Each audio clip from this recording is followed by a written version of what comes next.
My guest today is director Lindsay McIntyre, an award-winning filmmaker of Inuit and mixed settler descent who works primarily with analog film, exploring place-based knowledge, portraiture, and personal histories. Now, having made over 40 short films over the past 20 years, she is currently developing her first feature, The Words We Can't Speak, which won the coveted Women in the Director's Chair Feature Film Award and is connected to the award-winning short, Nagiktuk, and she is also a fellow of the Sundance Institute, Forge Projects, and Cousin Collective, and is a member of several artist-run film labs. Now again, her newest short film, the beautiful short Nagiktuk, The South Wind, has qualified for the 2025 Oscars after winning Best Short Live Action Film at Imaginative and has picked up many other accolades for stunning performances, unique cinematography, and production design. So ladies and gentlemen, let's welcome a filmmaker, Lindsay McIntyre, and her Oscar-qualified short film, Nagiktuk, to the show. Welcome, Lindsay. Thank you, Ward. I'm so happy to be here. Well, tell me about this film because I understand that it's based on a true story. Yeah, that's right. It's based on the story of my grandmother and her journey from the north to the south in the 1930s. So she lived in Inuit Nunavut. That's what we call the Inuit homelands in the north of Canada, and she was essentially taken by an RCMP officer who wanted her for his wife. And so this short story takes place just after they've arrived in the south. The main character Kumatna and her daughter Marguerite are sort of adapting to life there and, discovering what's expected of them. Well, can you kind of give us a little bit of a history of the Inuit people? Because I understand that they are found in the farthest regions of North America and Greenland, even the Yukon, even parts of Russia. Why was it so important to tell the story of the Inuits?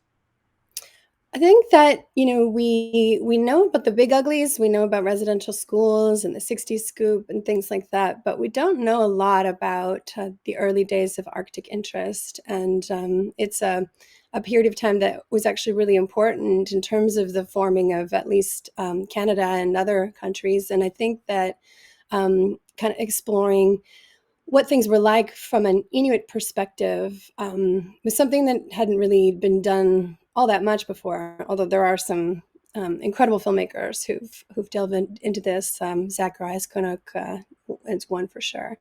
But this moment in time, I think, is a really important one. Looking at that sort of dynamic between the strangers that came to the north, which was mostly traders, whalers, missionaries, and the RCMP, which is the Canadian police force, and then the Inuit who had been there for many, many, many thousands of years, surviving on the land under some pretty serious conditions. Yeah, in your log line, it mentions the South. And so I assume that the South that you were actually talking about is the southern regions of Canada, such as like Vancouver, Calgary, and Winnipeg, and not the southern sections of the United States. Were the Inuits discriminated against in their native Canadian provinces? Yeah, that's an understatement. Yeah, definitely. I think the backdrop of this short film is the whiteness of the prairies, and which was a very distinctly racist place with a lot of underlying ideas that I think people felt really justified in having, because you look at where we were at that moment in time in terms of residential schools, in terms of the effective genocide, at least the cultural genocide of all Indigenous people across the country. There was a distinct, racist for sure.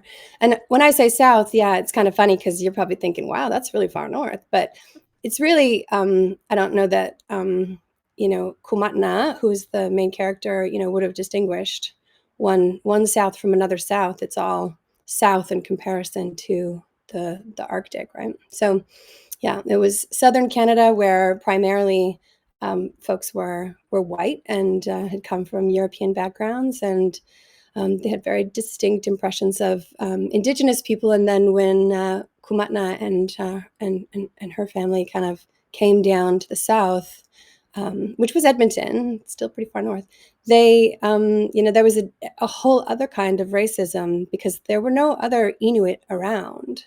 They would have been among the only ones around at that time. And so I think there was even a distinct impression that Inuit might be even more savage than other Indigenous peoples at the time. So, It reminds me of the Aborigines being discriminated against in their native Australia. And it's to all partial. yeah, Yep. yeah, well, here in America, the same way with the Indians. But what I was trying to, because you brought something up about this story. Why would a white police officer want to take an Inuit as his wife? Well, she was an incredibly beautiful person, and she was actually incredibly powerful. The way that I see it anyway, within her community. She worked as an interpreter for the RCMP, and she was one of the only people who spoke Inuktitut fluently as well as English fluently. And so she had this job essentially where she would translate and needed to sort of soften the blow to Inuit, the messages that would come from police. I think she probably found herself in that position often, and needing to decide what to translate and what not to translate. And then also she was the only way that Inuit could convey their ideas and their feelings and concerns to the RCMP and some of the other Haluna, which is the white community in the north. And I think he's a really interesting human being. I think there's a lot of like deep psychology involved in him and how he might have framed, you know, what he did and what he didn't do. But I was really interested in the part of it that was benevolent, because even though he's doing some fairly awful things in the film, and I don't think anybody could look at it and see otherwise. But I wanted people to see how he also felt that he was doing the right thing. And so these sorts of calculated acts of colonization, which there were many, both in Kumatna's life and in the life of other Inuit in almost every, well, no, almost in every Indigenous person in Canada, at least, there's this sense that somehow they're doing the right thing. And I wanted to delve deeper into that kind of psychology. Yeah, when I watched him, he gave me an uneasy feeling. Uh, because of his job, he's probably very disciplined, and he's in a position to where he's weighing right versus wrong, and in some cases, he's the one making the decisions, either if they're right or they're wrong. And so I always had this uneasy feeling. The moment he entered the film, I'm like, I don't really like this guy. and But this story is about the young girl who is being prepared to face, I presume, prepared to face racism when she is sent to a new school, and she will be the one who is very different than the other children, correct? That's right. Yeah. So he's used his sway with the school board essentially to get young Marguerite, who's an Inuk girl, never been to the South before, to get her into this school to not have to go to the residential school down the street. And with that influence, I guess he has maybe like a sense of propriety to uphold, and so he's trying to prepare her for this new environment. But in doing so, I think there's he's sort of is breaking her as well, because he's destroying some of the ideas that she has about who she is and where she comes from and what matters here. And so we sort of like learn along with her. Yeah, it's almost like a well, it's a clash of cultures, and even a clash of cultures within the household. Yeah, You know, absolutely. and now what would be the difference between a resident school versus the school she would be going to? So residential school, the residential schools had an incredibly bad reputation.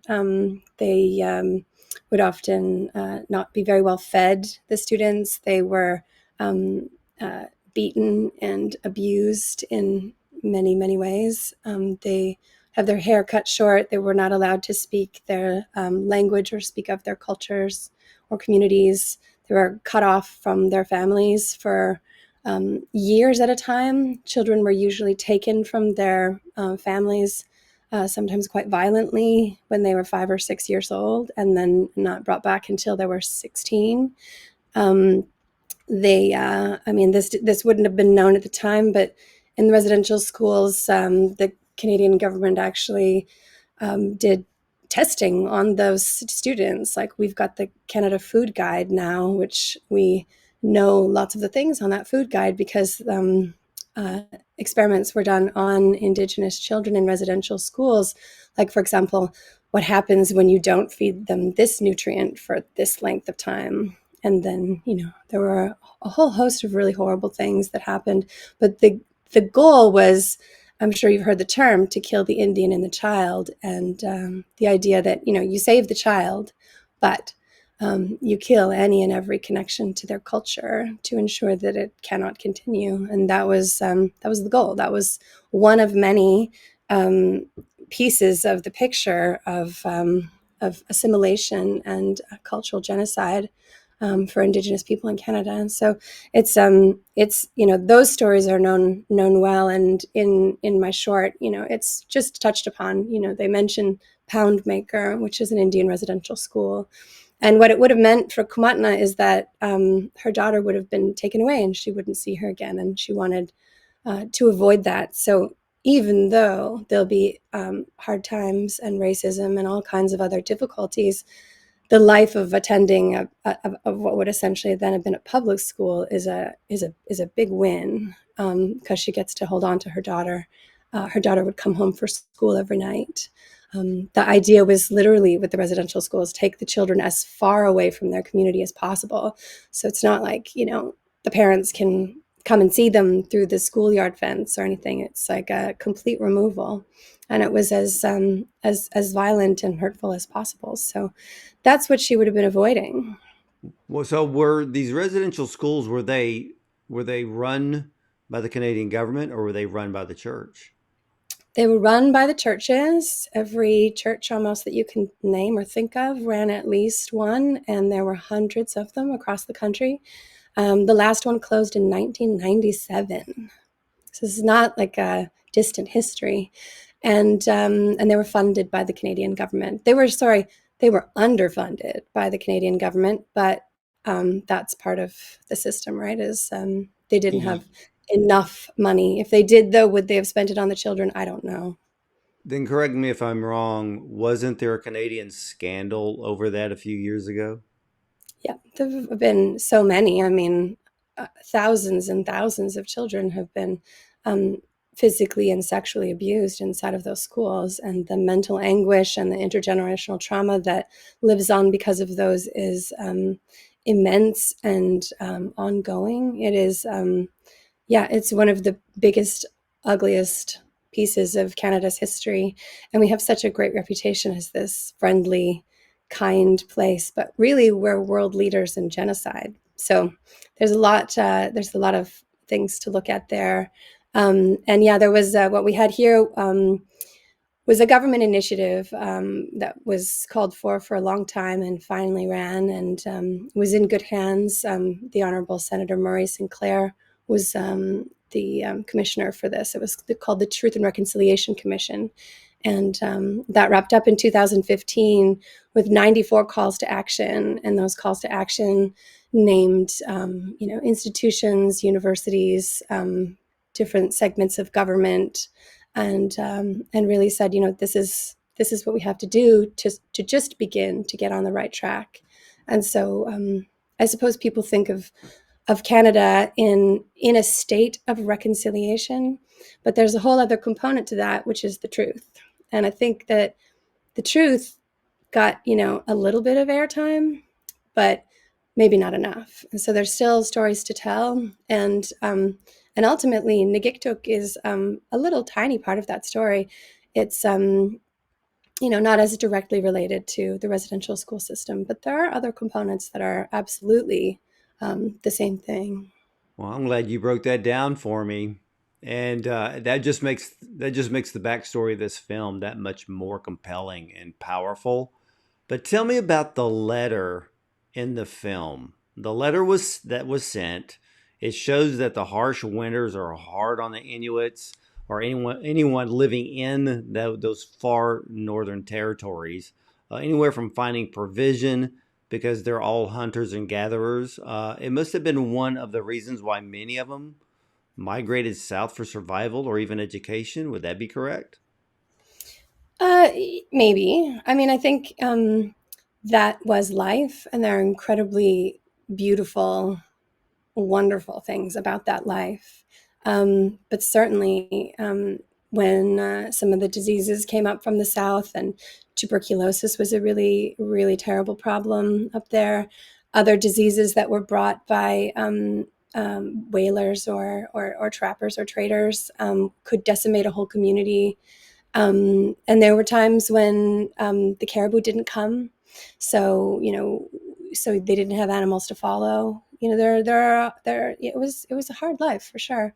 But going south wasn't necessarily so much a choice. I think for Kumatna, I think it was something that was a little bit required of her, and that was another piece that I really wanted to explore in these characters is how do you have a main character who has some sort of kind of passive characteristics in a way, but still have that, to see those things that she's going through and those decisions that she's making along the way um, of what's required of her. Because in the Inuit way, you don't argue. Inuit are sort of a non-confrontational people, and it's a little bit of a maybe a learned thing, but it's also a little bit of an innate thing. So when the police tell you to do something, you do it. And so when he said, you're coming south with me, did she really have a choice? So maybe that's one reason to come south, but there are many others, and there are probably about 40% of the Inuit population in Canada lives in the southern regions of Canada. Sometimes we call it the fifth region.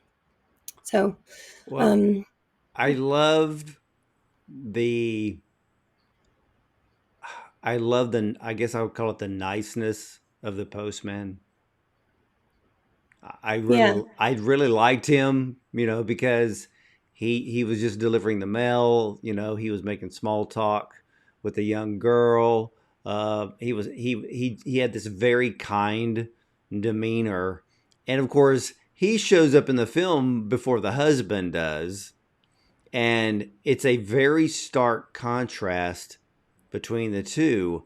But that letter changes the demeanor of Kumatna, and but she doesn't finish reading the letter, Hmm. and because it got sad quick, and I don't think she wanted to get into a conversation or explain to her daughter what a lot of that meant. But then she just threw the letter away, which I really found interesting. Hmm. Yeah, thanks for bringing me back to that. I did not answer your question about the letter. The letter is written in Inuktitut syllabics, and it has come from the north to them. It's obviously traveled an immense distance and had a difficult time reaching them.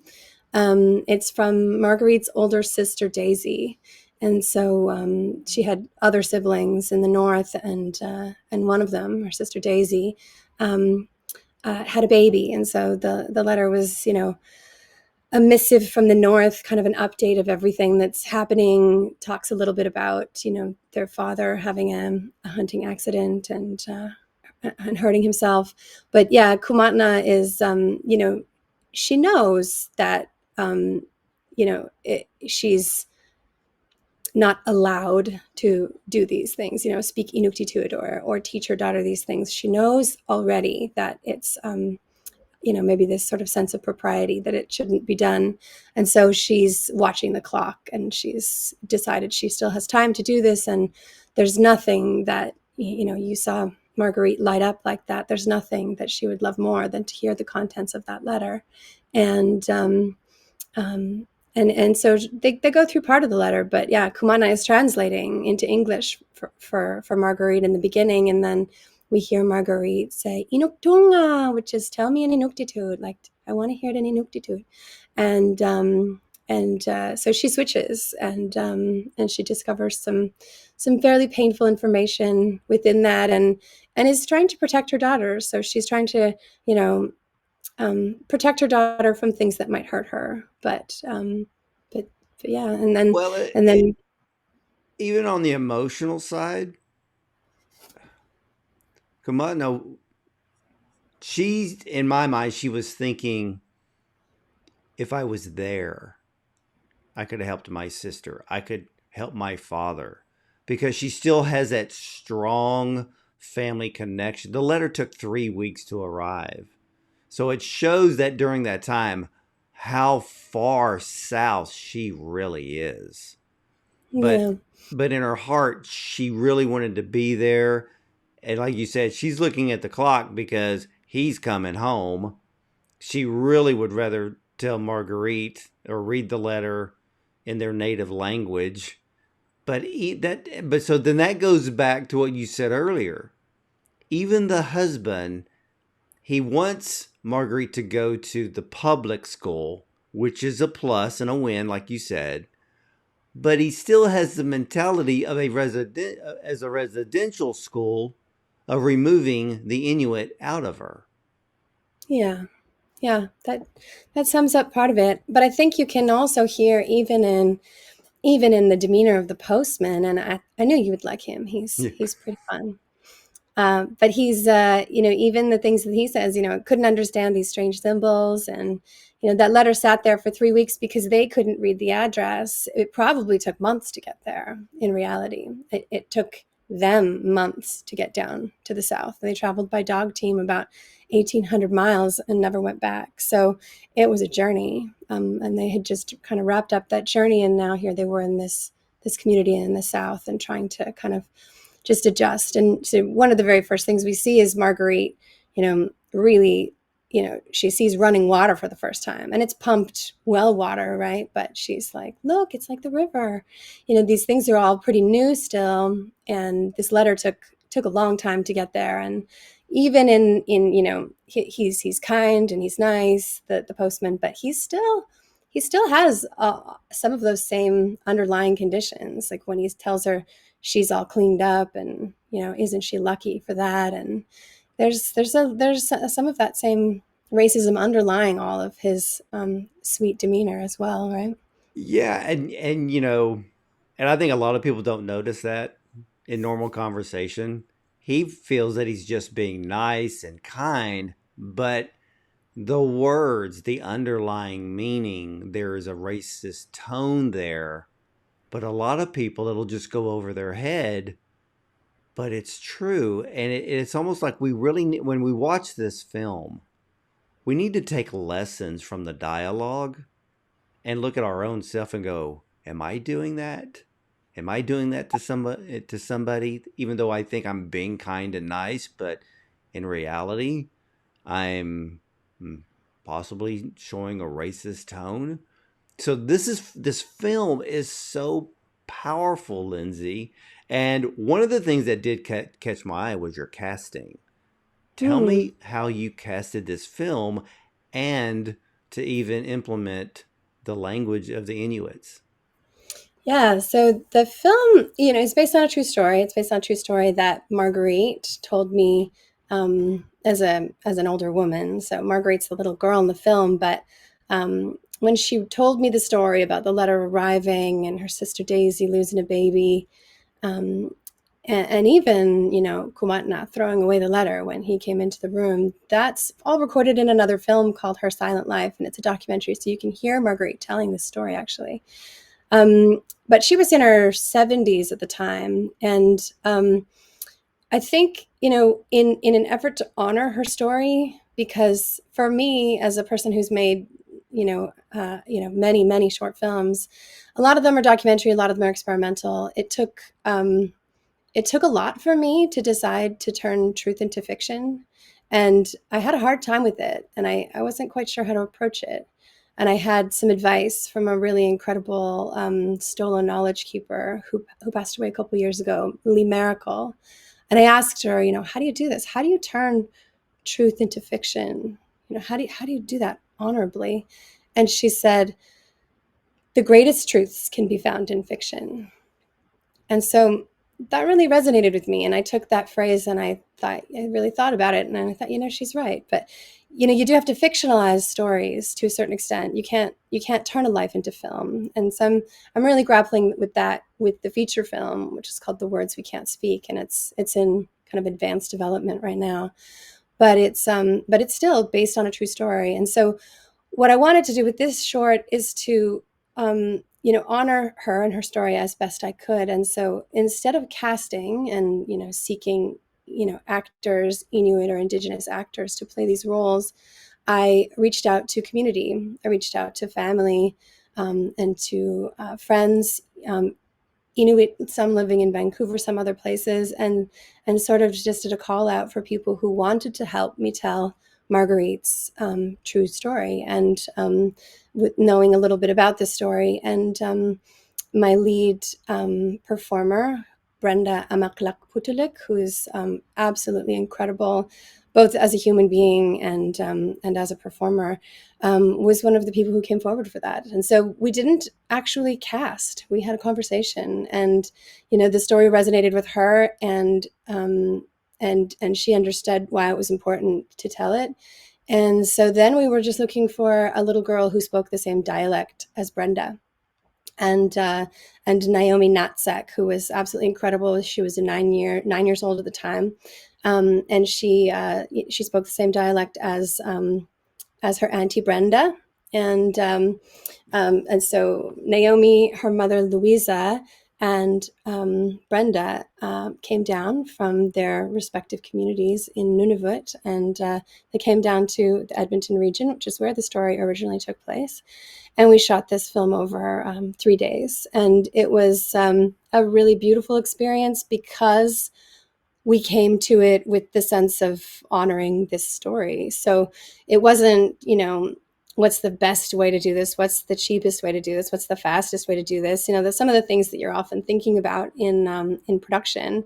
It was, every time we had to make a change, and we did have to make a change, especially considering that Naomi was not an actor. Neither Naomi or Brenda had ever acted in anything before. And so, there were lots of things that we had to adapt and think about. And I had to think on my feet in terms of story and really in terms of everything to make it an first one thing, something that would honor Marguerite's story, but also something that would not enact further harms on Marguerite, this little girl who'd actually come down from the north to the south in much the same condition that my grandmother Marguerite had, right? She was a young girl, spoke mostly Inuktitut, didn't speak a lot of English, and had never really experienced this world in the South before. Imagine having a camera crew and a bunch of people all around, and Well, their performances were absolutely amazing. I I mean, agree. you felt the emotion, you felt the storyline. I mean, it all came together just with all of their acting. But I have Yeah. got to ask you about this stunning cinematography. The Mhm. moment this film started, it was the first thing I noticed, but it was also the coloring. I mean, both gave you the instant feel of the past and the time period. So tell me about the process. Yeah, so the cinematography was done by my partner, Wes Murin. He's an incredibly talented cinematographer, camera operator, and filmmaker. He's an incredible collaborator, especially when it comes to story and um, telling story, and is really good at working around actors and understanding kind of what matters in a scene. So really lucky to have him on my side, and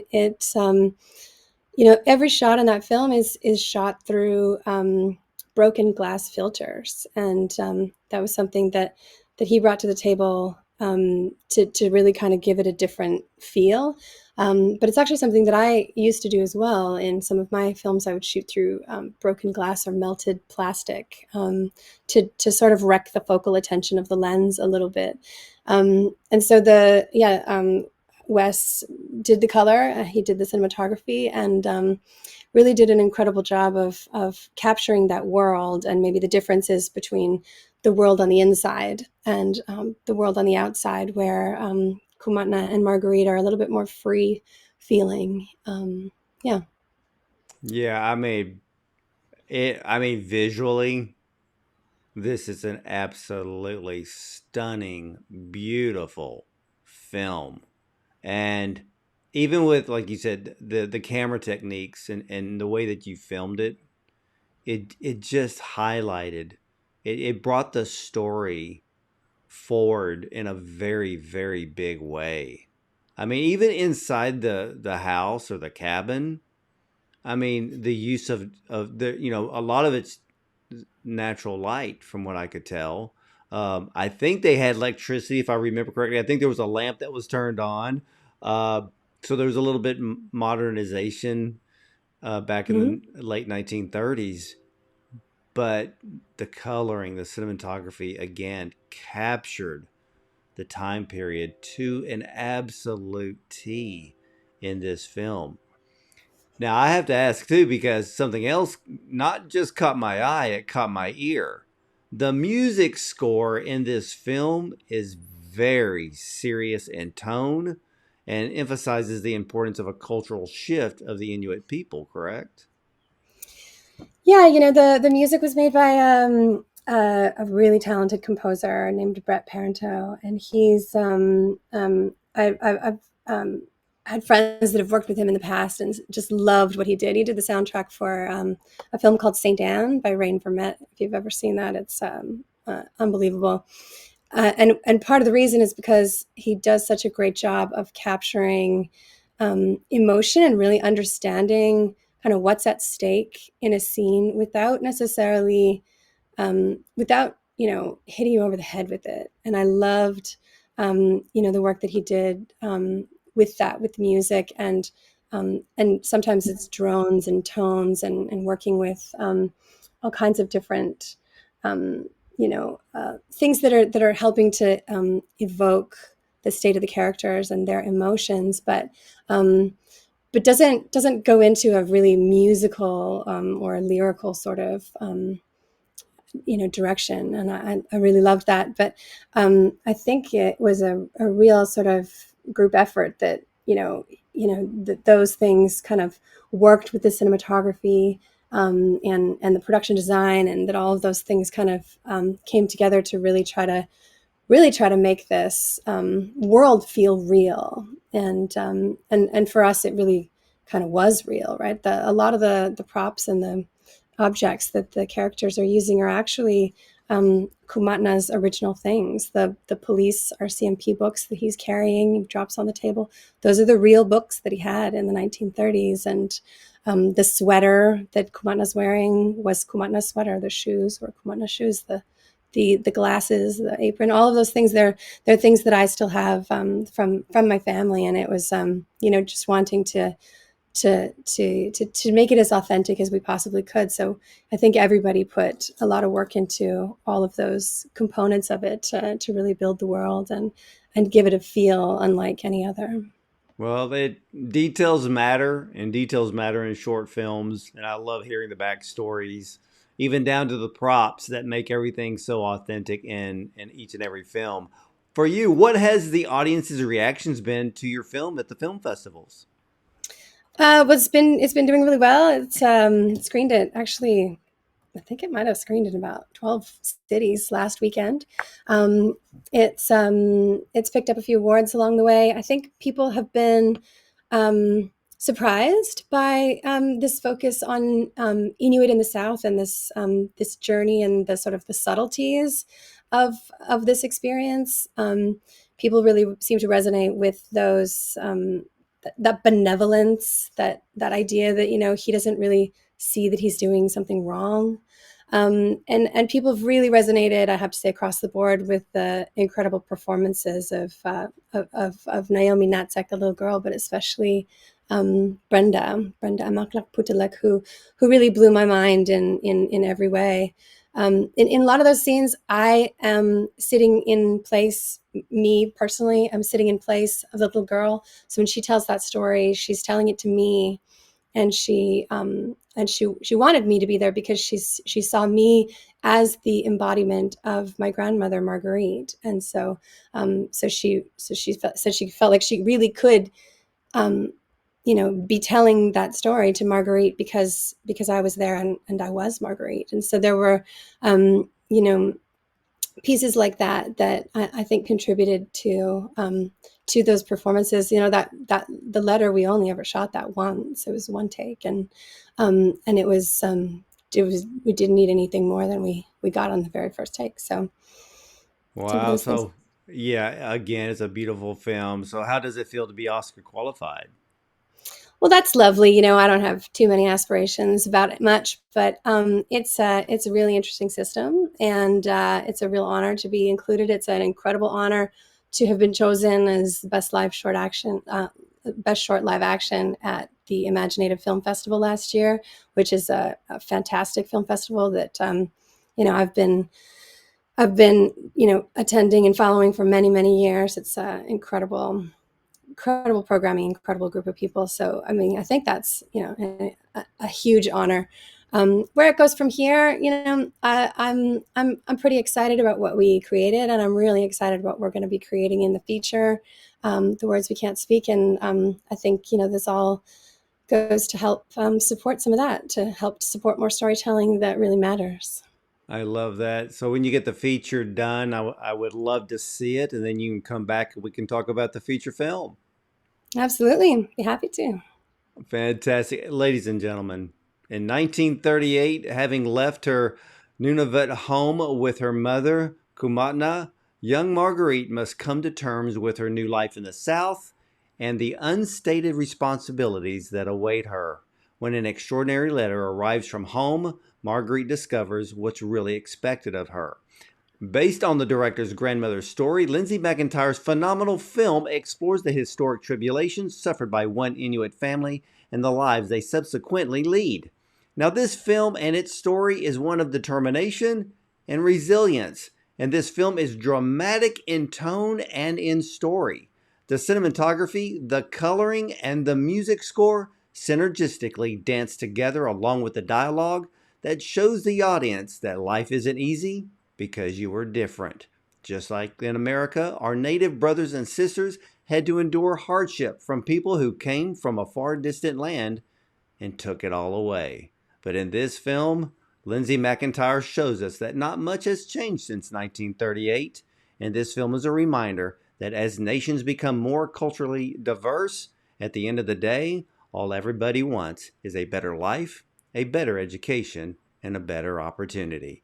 And Lindsay, I want to thank you so much for such a very compelling, powerful, and absolute beautiful film. And I wish you great success on your Oscar journey. Well, thank you, Ward. It's been a real pleasure speaking to you, and yeah, I'll see you next time. Hey, absolutely. And ladies and gentlemen, I want to thank you for watching. And as for me, you'll either see me at the movies or from the red carpet.